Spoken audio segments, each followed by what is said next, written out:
আজকে আমরা শিখব কোষ বিভাজন।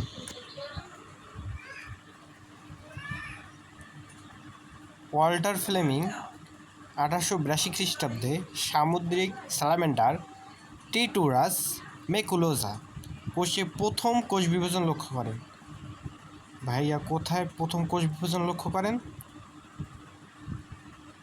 কে কে লক্ষ্য করেন? Walter Fleming. কোথায়? সামুদ্রিক স্যালামেন্ডার টিটুরাস মেকুলোজা। কোষ বিভাজনের প্রকার। জীবজগতে 3 প্রকার কোষ বিভাজন দেখা যায়, যথা 1. অ্যামাইটোসিস বা প্রত্যক্ষ কোষ বিভাজন। 2. মাইটোসিস বা সমীকরণিক কোষ বিভাজন। মায়োসিস বা হ্রাসমূলক কোষ বিভাজন। অ্যামাইটোসিস বা প্রত্যক্ষ কোষ বিভাজন যে কোষ বিভাজন প্রক্রিয়ায় একটি মাতৃকোষের নিউক্লিয়াস ও সাইটোপ্লাজম কোনো জটিল মাধ্যমিক পর্যায় ছাড়াই সরাসরি বিভক্ত হয়ে দুটি অপত্য শিশু কোষের সৃষ্টি করে তাকে অ্যামাইটোসিস বা প্রত্যক্ষ কোষ বিভাজন বলে। এখান থেকে মেডিকেলে প্রশ্ন এসেছিল, কিন্তু গোলাপি কালারগুলো কিন্তু মেডিকেলের যে প্রশ্নগুলো এসেছিল সেগুলোকে মিন করে। এবার ভাইয়ারা, কতক ইস্ট বা অ্যামিবা প্রভৃতি এককোষী জীবে এ প্রকার কোষ বিভাজন দেখা যায়। ব্যাকটেরিয়ার দ্বিবিভাজন প্রক্রিয়াও কতটা অ্যামাইটোসিসের মতোই, কিন্তু মনে রাখতে হবে এটা কিন্তু অ্যামাইটোসিস না।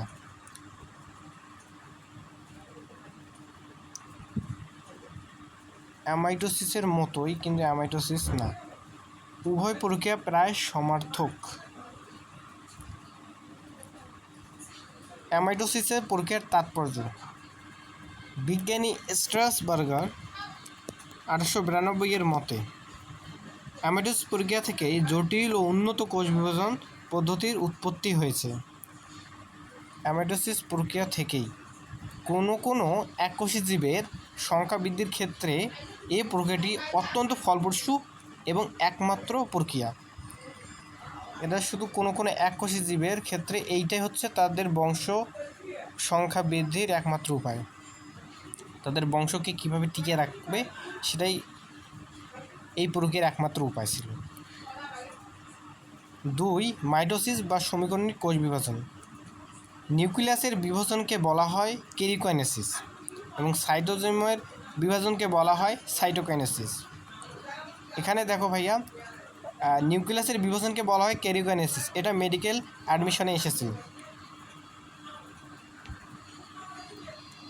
এ প্রক্রিয়ায় বিভক্ত কোষে ক্রোমোজোমের সংখ্যাগত, আকৃতিগত ও গুণগত কোনো পরিবর্তন ঘটে না, অর্থাৎ নতুন দুটি কোষের প্রতিটি ক্রোমোজোমের সংখ্যা, গুণগণ ও গঠনাকৃতি মাতৃকোষের ক্রোমোজোম সংখ্যা, গুণাগুণ ও গঠনাকৃতির অনুরূপ থাকে। এই বিভাজন প্রক্রিয়ায় নিউক্লিয়াস ও ক্রোমোজোম উভয় একবার করে বিভাজিত হয়। যে কোষ বিভাজন প্রক্রিয়ায় একটি প্রকৃত কোষের নিউক্লিয়াস ও ক্রোমোজোম উভয় একবার করে বিভক্ত হয় তাই মাইটোসিস কোষ বিভাজন।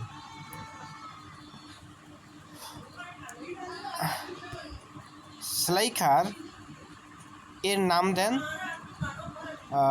বিজ্ঞানী কেরিওকাইনেসিস। পরে ওয়াল্টার ফ্লেমিং এ প্রকার পূর্ণ বিভাজনকে মাইটোসিস নামে অভিহিত করেন। কেরিওকাইনেসিস নাম দেন শ্লেইখার। মাইটোসিস কে নামকরণ করেন, মাইটোসিস নামে কে অভিহিত করেন এই প্রক্রিয়াটিকে? Walter Fleming. ভাইয়া বলো তো, মাইটোসিস কোথায় ঘটে? হ্যাঁ, ঠিক ধরেছ। মাইটোসিস প্রাণী এবং উদ্ভিদের বিভাজন ক্ষমতা সম্পন্ন দৈহিক কোষে ঘটে থাকে। যেমন মানুষ ছোট থেকে বড় হয়, উদ্ভিদেরা ছোট থেকে বড় হয় এই বিভাজনের মাধ্যমে। উদ্ভিদের কাণ্ড বা তার শাখা প্রশাখার শীর্ষ, মূলের বর্ধিষ্ণু শীর্ষ, কেম্বিয়াম প্রভৃতি অঞ্চলে মাইটোসিস হয়ে থাকে। জীবদেহের সকল অঙ্গ প্রত্যঙ্গ মাইটোসিস প্রক্রিয়ার ফল। জননাঙ্গের গঠন বৃদ্ধিও মাইটোসিস প্রক্রিয়ার মাধ্যমেই হয়ে থাকে। এবং ভাই আরেকটা কথা মনে রাখবে, ক্ষত স্থান পূরণও মাইটোসিস প্রক্রিয়ার মাধ্যমে হয়ে থাকে। যদি কারো দেহের কোনো অংশ কেটে যায় তাহলে মাইটোসিস প্রক্রিয়ার মাধ্যমে সেটা পূর্ণ হয়ে থাকে। উদ্ভিদের ক্ষেত্রেও একই প্রযোজ্য। মাইটোসিসের বৈশিষ্ট্য: এ প্রক্রিয়ায় প্রতিটি ক্রোমোজোমের লম্বালম্বিভাবে তথা অনুদৈর্ঘ্যে দুটি ক্রোমাটিডে বিভক্ত হয়। প্রতি ক্রোমাটিড তথা অপত্য ক্রোমোজোম তার নিকটস্থ মেরুতে পৌঁছে দুটি আবদ্ধ নিউক্লিয়াসের সৃষ্টি করে। কাজেই দুটি অপত্য কোষেই ক্রোমোজোম সংখ্যা সমান থাকে। অপত্য কোষগুলো মাতৃকোষের সমগুণ সম্পন্ন হয়, কারণ জীবের বৈশিষ্ট্য নিয়ন্ত্রণ জিনসমূহ বহনকারী ক্রোমোজোমগুলোর প্রতিটি লম্বালম্বিভাবে বিভক্ত হয়ে দুটি অপত্য কোষের নিউক্লিয়াসে যায়। অপত্য কোষের ক্রোমোজোম সংখ্যা মাতৃকোষের ক্রোমোজোম সংখ্যার সমান থাকে। অপত্য কোষ বৃদ্ধি পেয়ে মাতৃকোষের সমান আয়তনের হয়। কোষ ও ইন্টারফেস। দেখো ভাইয়েরা, এইটা হচ্ছে এই অধ্যায়ের একটু জটিল বিষয়, যেটা ভালোভাবে বুঝতে হয়। আশা করি তোমরা পুরো অধ্যায়টা প্রথমে রিডিং পড়ে নেবে, তারপর এই ক্লাসটা করবে। একটি কোষ সৃষ্টি, এর বৃদ্ধি এবং পরবর্তীতে বিভাজন, এর তিনটি কাজ যে চক্রের মাধ্যমে সম্পন্ন হয় তাকে বলা হয় কোষচক্র। সৃষ্টি, বৃদ্ধি, বিভাজন এই তিনটি কাজ চক্রের মাধ্যমে সংঘটিত হবে। হাওয়ার্ড ও প্লাঙ্ক 1953 সালে এই কোষচক্রের প্রস্তাব করেন। এ চক্রটি বারবার চলতেই থাকে। একজন প্রাপ্তবয়স্ক ব্যক্তির দেহে 100 ট্রিলিয়ন কোষ থাকে। ভাবা যায় একজন মানুষের দেহেই থাকে 100 ট্রিলিয়ন কোষ। কিছু কোষ আছে যারা দ্রুত বিভাজনের জন্য বিশেষায়িত, যেমন ভ্রূণকোষ, মূল ও কাণ্ডের শিশু মেরিস্টেম কোষ। অনেক কোষ আছে কখনো বিভক্ত হয় না, যেমন আমাদের পূর্ণাঙ্গ লাল রক্ত কোষ, পেশি কোষ, স্নায়ুকোষ, উদ্ভিদের স্থায়ী কোষসমূহ।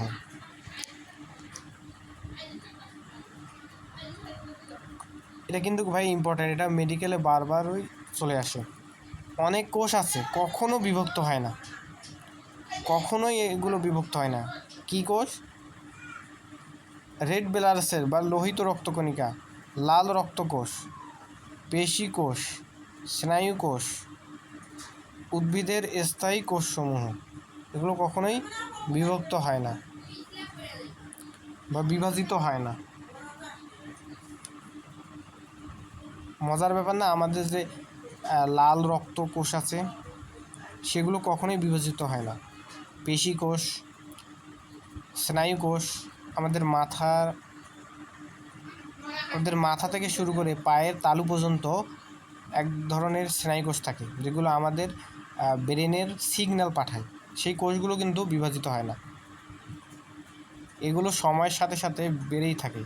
এগুলো দেখতে সামান্য এরকম দেখাচ্ছি, কীভাবে এইরকম দেখতে, এইরকম এগুলো বিস্তৃত থাকে।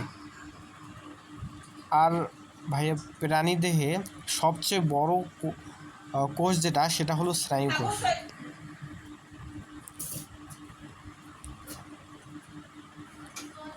কোষচক্র দুটি প্রধান ধাপে বিভক্ত: এম ফেজ বা মাইটোসিস এবং দুটি এম ফেজ এর মধ্যবর্তী অবিভাজন অবস্থাকে বলা হয় ইন্টারফেজ।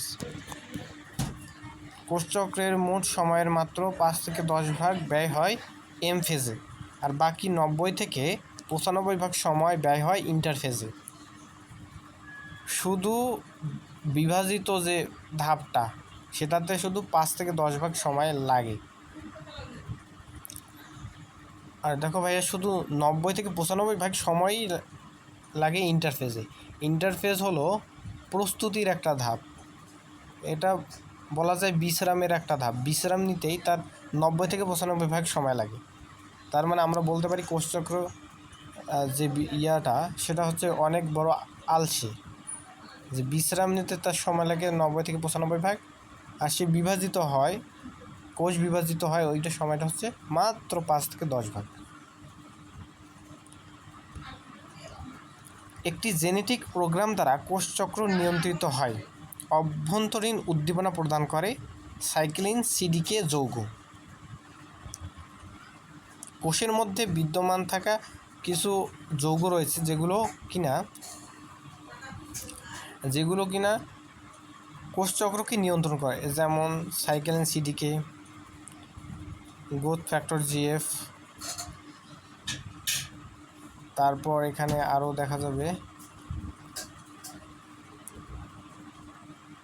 বিভিন্ন হরমোন ও গ্রোথ ফ্যাক্টর জিএফ বাহ্যিক উদ্দীপনা প্রদান করে। অভ্যন্তরীণ প্রদান করে সাইক্লিন সিডিকে, বাহ্যিক প্রদান করে গ্রোথ ফ্যাক্টর জিএফ।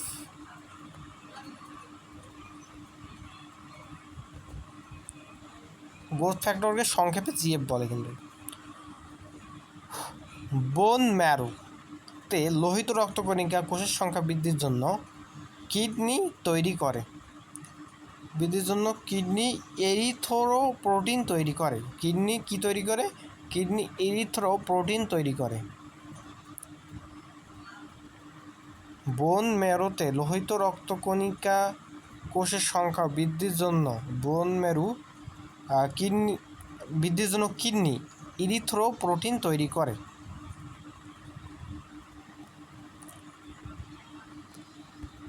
G1 দশা বা গ্যাপন ফেজ।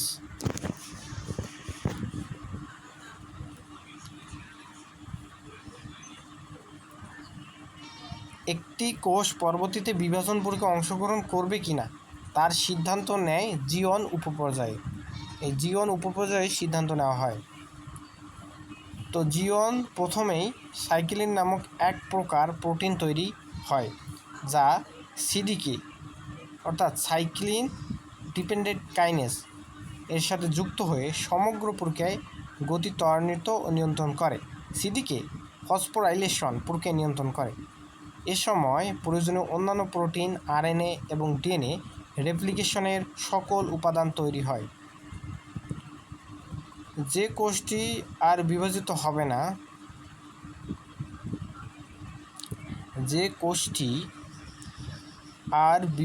হবে না, কোথায় গেল, সিদ্ধান্ত নেওয়া হয় প্রয়োজনীয়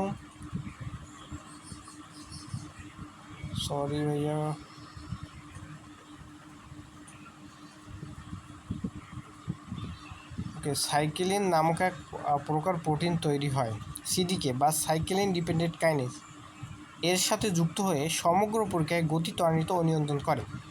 সিডিকে ফসফোরাইলেশন প্রক্রিয়া নিয়ন্ত্রণ করে। এ সময় প্রয়োজনীয় অন্যান্য প্রোটিন, আরএনএ এবং ডিএনএ রেপ্লিকেশন সকল উপাদান তৈরি হয়। যে কোষ আর বিভাজিত হবে না তা 1 সপ্তাহ বা 1 বছর অর্থাৎ আমৃত্যু জীবন উপপর্যায়ে আবদ্ধ হয়ে থাকে।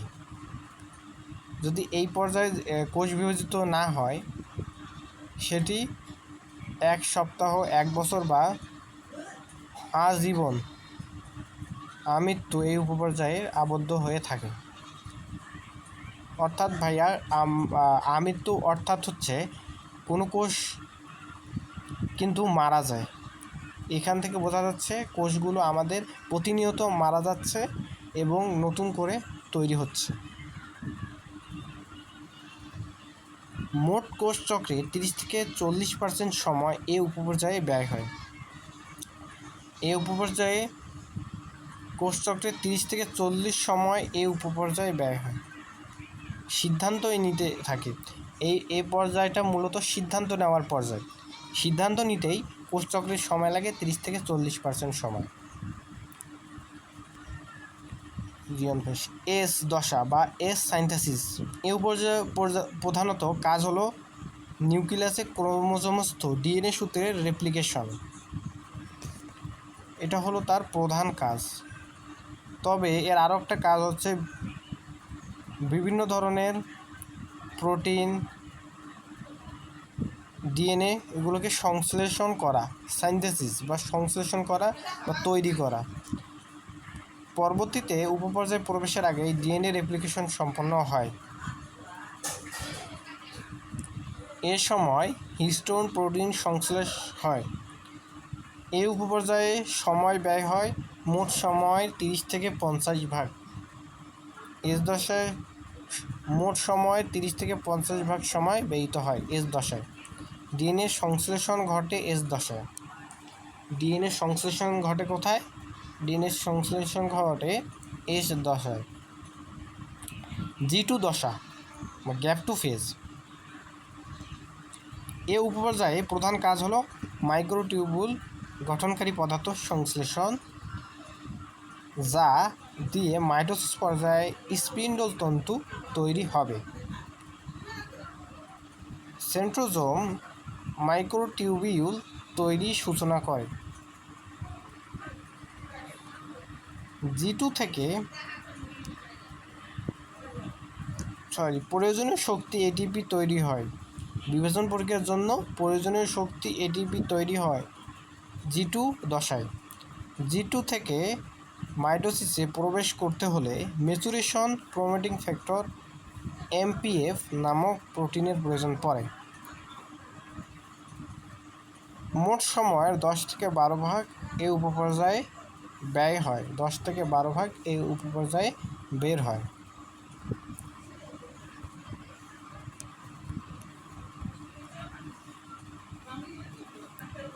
কোষচক্রের নিয়ন্ত্রক। কোষচক্রের নিয়ন্ত্রক হলো সাইক্লিন প্রোটিন এবং সিডিকে। মানুষের কোষে 4 প্রকার সাইক্লিন থাকে। মানুষের কোষে 4 প্রকার সাইক্লিন থাকে। সাইক্লিন ডি কোষকে G1 থেকে এস এবং এস পর্যায় থেকে G2 পর্যায়ে নিয়ে যায় এই সাইক্লিন ডি। এই cyclin D. Cyclin E S পর্যায়ে ডিএনএ রেপ্লিকেশনের জন্য কোষকে প্রস্তুত করে cyclin E. Cyclin A S পর্যায়ে ডিএনএ রেপ্লিকেশন সক্রিয় ও ত্বরান্বিত করে সাইক্লিন এ। সাইক্লিন বি মাইটোটিক স্পিন্ডল তৈরি সহ মাইটোসিসের জন্য প্রয়োজনীয় সব কিছু সম্পন্ন করে সাইক্লিন বি।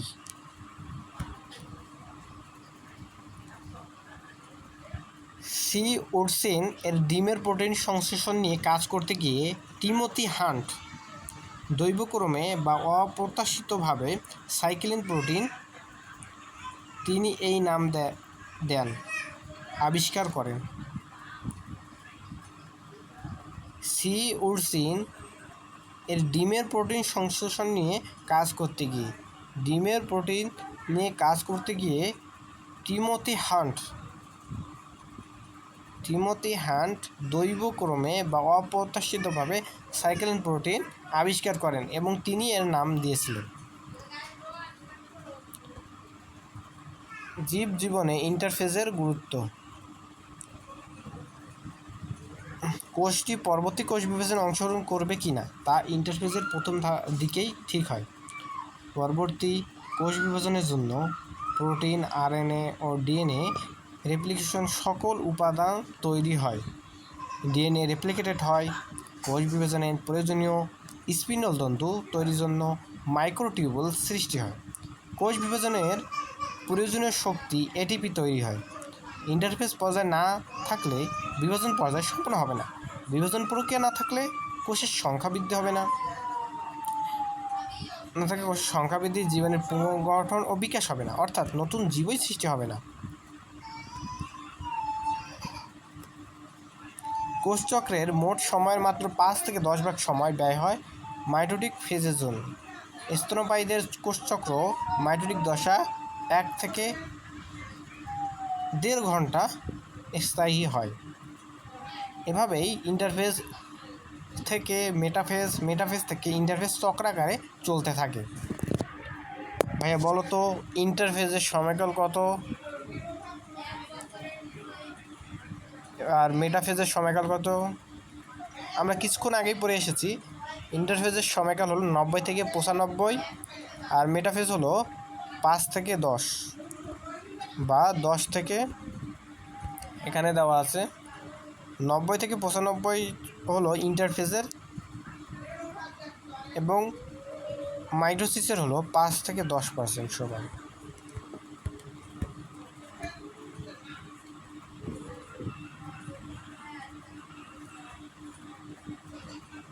মাইটোটিক ফেজ বা মেটাফেজ। কোষচক্রের মোট সময়ের মাত্র 5 থেকে 10 ভাগ সময় ব্যয় হয় মাইটোটিক ফেজের জন্য। স্তন্যপায়ীদের জন্য মাইটোটিক কোষচক্রে মাইটোটিক দশা 1 থেকে 1.5 ঘন্টা, আর বাকি 24 বিয়োগ 1.5 রয়েছে, সেটা হলো 23 ঘন্টা বা 22 ঘন্টা, বা কোনো বইয়ে রয়েছে 21 ঘন্টা বা 22 ঘন্টার মতো সময়টা ইন্টারফেজে ব্যয়িত হয়।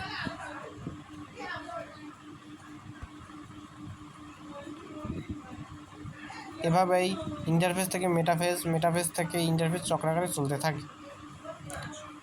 অধুনা কোষচক্রকে 3টি পর্যায়ে বিভক্ত করা হয়: ইন্টারফেজ, মাইটোসিস, সাইটোকাইনেসিস।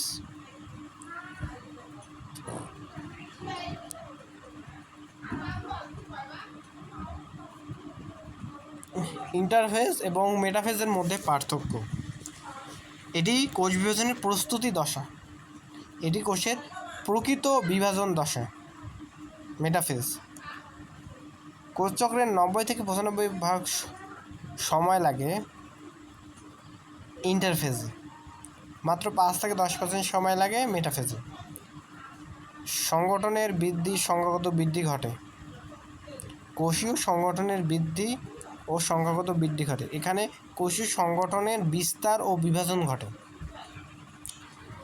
এ দশায় বংশগতীয় বস্তু ক্রোমাটিন হিসেবে থাকে।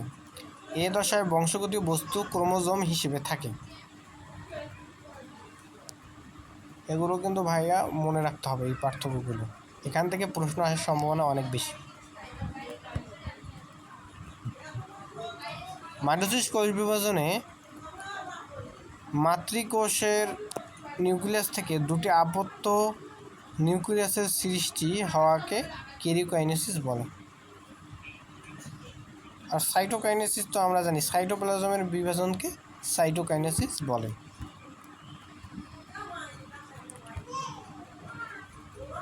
এখানে কিন্তু ফুল পেজে অনেক গুরুত্বপূর্ণ।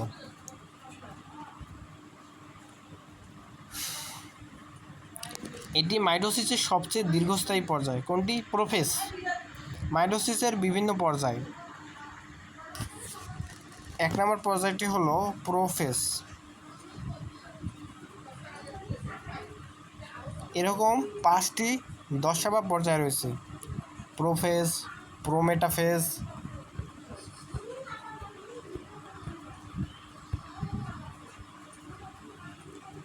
Metaphase, anaphase, telophase.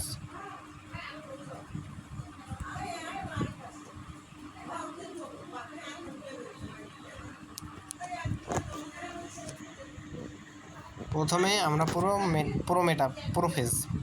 এটি মাইটোসিসের সবচেয়ে দীর্ঘস্থায়ী পর্যায়।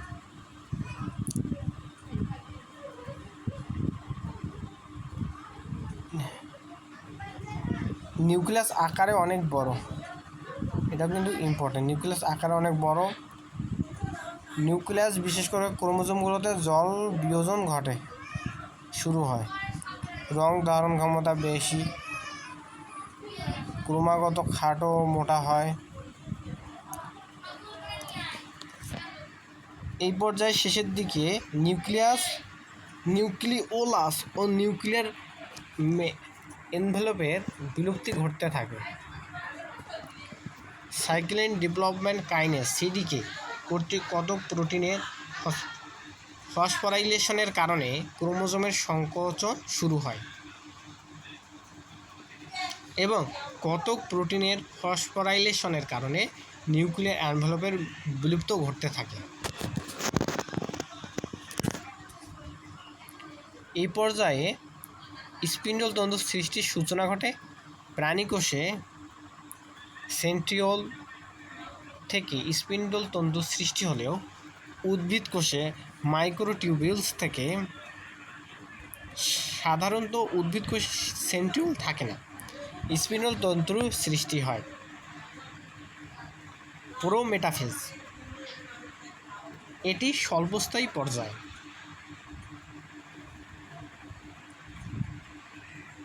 এনভেলপ বিলুপ্ত হতে থাকে এবং একসময় বিলুপ্ত হয়ে যায়।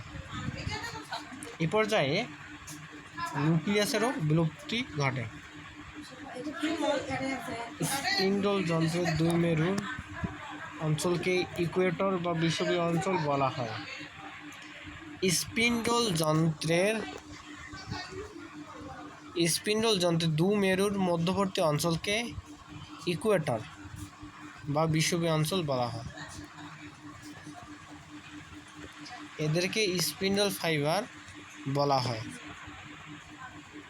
এই সময় ক্রোমোজোমগুলো একটি আন্দোলিত হয়, যাকে ক্রোমোজোমীয় নৃত্য বলে। ক্রোমোজোমের সেন্ট্রোমিয়ার সংযুক্তকারী তন্তুকে ট্রাকশন ফাইবার বলা হয়।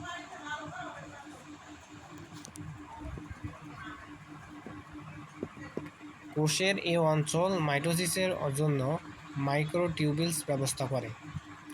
প্রাণীকোষের সেন্ট্রোজোম মাইটোটিক সেন্টার হিসেবে কাজ করে।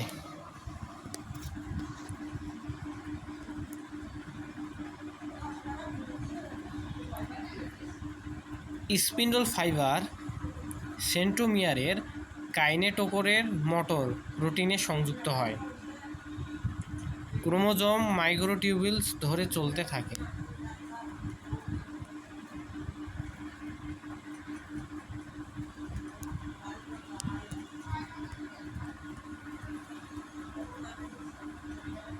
এই ফুল পেজই কিন্তু ভাই অনেক ইম্পর্টেন্ট।